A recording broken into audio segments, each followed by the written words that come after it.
Hello, the mirror move again. Today's story is about a Karen called 911 on my housewarming. It was supposed to be the chillest Saturday of my year.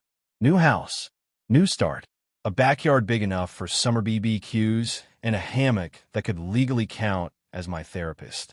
I'd spent 2 months fixing up the place, and finally, it was time to celebrate.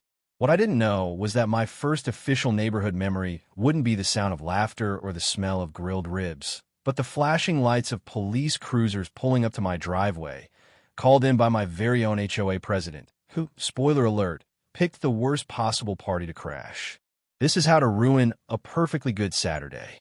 If you've ever had a neighbor who treats their opinion like a local law, you know exactly where this is going.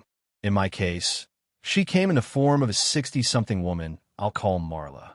Perfectly pressed polo shirts, a bob haircut that could cut glass, and the uncanny ability to appear whenever you did something that brought you joy.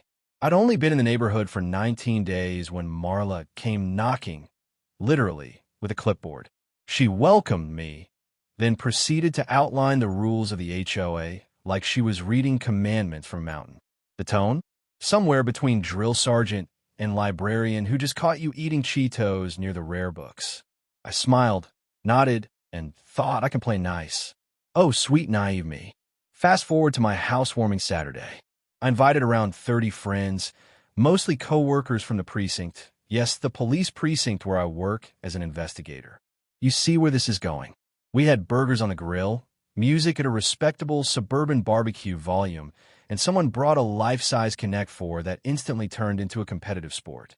Kids were running around, adults were laughing, the most wholesome scene you could imagine. Apparently, to Marla, this was the suburban equivalent of Woodstock. At 3:17 p.m., I saw her curtain twitch. At 3:19, she was on her phone. And by 3:45, cue the sirens. 2 cruisers rolled up, lights flashing. My guests, again almost all cops, turned to look. You could practically hear the universe loading a laugh track. Officer number 1 stepped out, took one look at me, and burst out laughing. Really, Dave? We're doing this here. Marla emerged from her porch like she was unveiling a Broadway act. There he is. That's the homeowner. He's disturbing the peace, overcrowding, possible alcohol violations. Possible. I said, Marla, that's lemonade. And that's Officer Torres. And that's Sergeant Dean. You just called the police on the police. Her face went pale enough to qualify for a ghost hunting show. The officers decided to play along. Sir, Torres said, fighting a grin, we've had reports of dangerous activity. Yes, officer, I deadpanned. We've got overcooked hot dogs, a Jenga tower that's one move from collapse, and a cornhole game getting intense. Dean took out his notepad. And the karaoke? Are you aware Sweet Caroline is a felony if performed off-key? The whole backyard was in stitches. Even the kids were giggling. Marla, however, wasn't amused. You're all mocking me, she snapped. No, Torres said. We're documenting the scene. He scribbled something. Note, suspect potato salad is suspiciously good. Turns out, Marla's actual issue wasn't the noise. It was parking.